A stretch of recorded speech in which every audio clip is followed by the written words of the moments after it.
What's going on, everybody? Welcome back to the channel. Today I'm going to share with you 5 things that I really enjoy about iOS 17. If you stick around to the end, there's some bonus material too.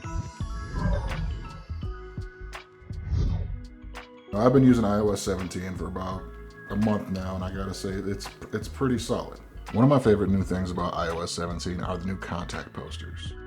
This allows you to customize your very own image for people to see when you call them, and you can share it with them automatically. And I think with this new look, gone are the days of the old boring contact photos that you used to be able to put together that nobody really did for their contacts, let's be honest. And in comes a new way to share our information creatively with the people around us.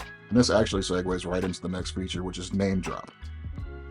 Previously, if you wanted to share your contact over airdrop, you'd have to go to your phone, select contact, select your name, scroll down, and pretty much go through 10 steps to be able to airdrop your name to somebody. Now, Apple's made it really easy to initiate this. Bring 2 iPhones together to within about NFC distance. It'll play a fun little animation, and your contacts will exchange automatically. Now, keep in mind, everybody has to have an iPhone for this to work. This does not work with Android phones. Using airdrop this way not only applies to name drop, but you can share web pages, photos, files, pretty much anything else with your friend just by tapping your phones together. Now, AirDrop has always used a Wi-Fi direct type signal to transfer files. Now with iOS 17, you can initiate your transfer, walk away, and your phone will automatically do that transfer over cellular data once you're out of range without lost data. Now, if somebody who uses AirDrop and is just well within the Apple ecosystem, I feel like this is a great addition that is useful to pretty much anybody around the world with an iPhone. Standby mode. To enable standby mode, you simply have to have your phone charging, rotate it 90 degrees, and it's automatically there. During the day, it is a well thought out full color display that will turn red at night to ease your eyes in the dark. The general display shows things like time, date, weather, calendar, and reminders.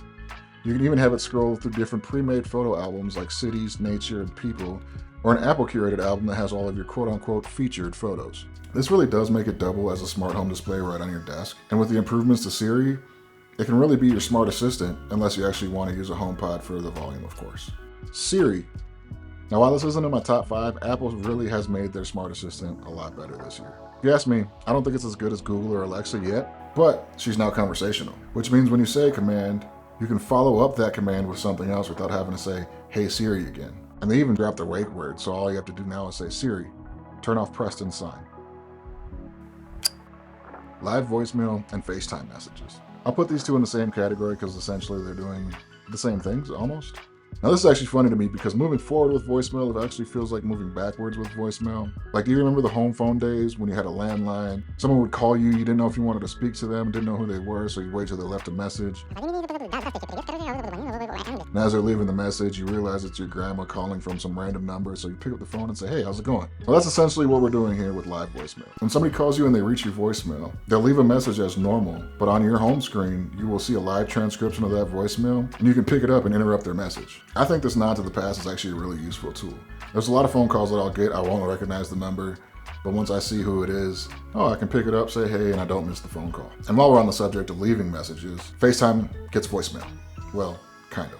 Say you want to show someone something and FaceTime them and they don't answer. Instead of going to your camera app and taking a photo or shooting a video to send them in a text, you can now send them a video right from the FaceTime app, which they will receive within their FaceTime app as well. I thought this was a useful addition and a mode of communication that I didn't really adopt early, but I use it every day now. And so when I want to leave somebody a message and just say hey or show them something, it's kind of nice to be able to do that without having to go through all the steps of sending it through a text message. Interactive widgets. Remember when Apple came out with widgets and you would add the widget to your home screen and you would click on the widget only for it to open an app? Yeah, I don't think Apple thought that made sense either. Adding interactive widgets really makes your home screen significantly more useful. Whether it's checking the reminders box, starting your favorite playlist right from your home screen, or controlling any smart devices that you have connected to Apple Home, being able to control these things right from your home screen without having to open the app makes life, well, easier. Personal voice. Now, I'm going to touch on this a little bit because this feature allows you to record 150 phrases into your phone and generates an AI model of your voice. So this is really good for people who are actually at risk of losing their voices, and I think this is one of the best accessibility settings I've ever seen in a phone.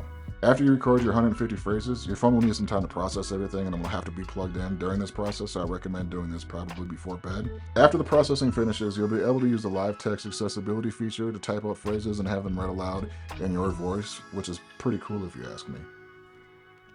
Hey, my name is Preston. That's all I have for today. Leave a comment below of what features you're looking forward to most, or if you're already using the beta, what features are you really enjoying? Now don't forget to share this video with all of your friends with iPhones that are going to get this update in a month, because they should probably know about this stuff, right? Anyway, if you enjoyed this video, please leave a like, hit that subscribe button, and we'll see you soon.